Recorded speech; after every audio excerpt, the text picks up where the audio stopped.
Kansas will begin to get increasing cloudiness by tomorrow afternoon. Today, however, very, very pleasant reading. 73 up in the Goodland area, 72 at Garden City, 70 reported by Dodge City and Liberal, 72 over by the good folks of Garden.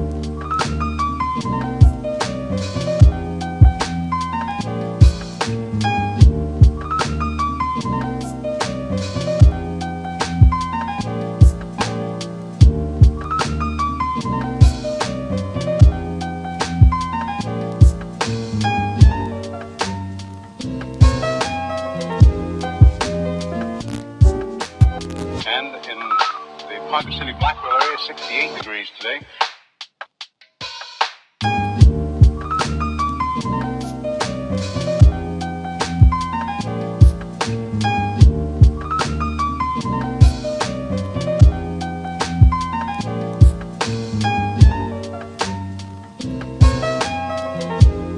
Winds southerly at about 15 with gusts of 25 miles an hour.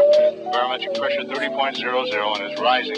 And no precipitation. We're about a half inch behind, half inch ahead for the year, and 1 5300ths behind for the year so far. We'll be looking for a little bit of a change tomorrow, and of course the possibility of some scattered showers. Today, of course, there's nothing showing up on the radar. However, the satellite photo was pretty interesting for the western half of the U.S.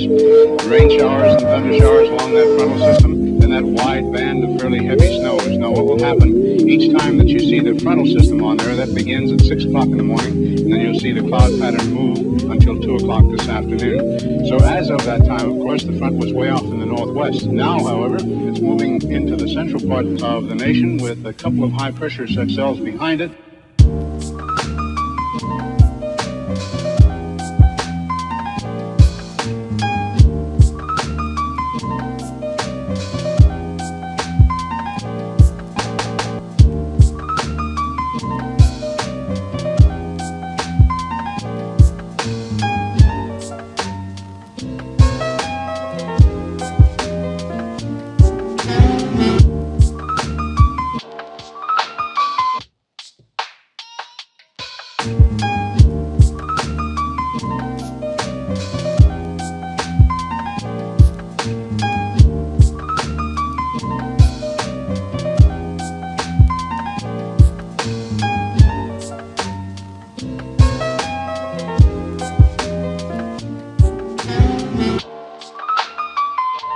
Behind it, and a few pockets of low pressure, and a fairly heavy band of rain showers and snow all the way from the eastern portions of Montana down to western sections of Nevada.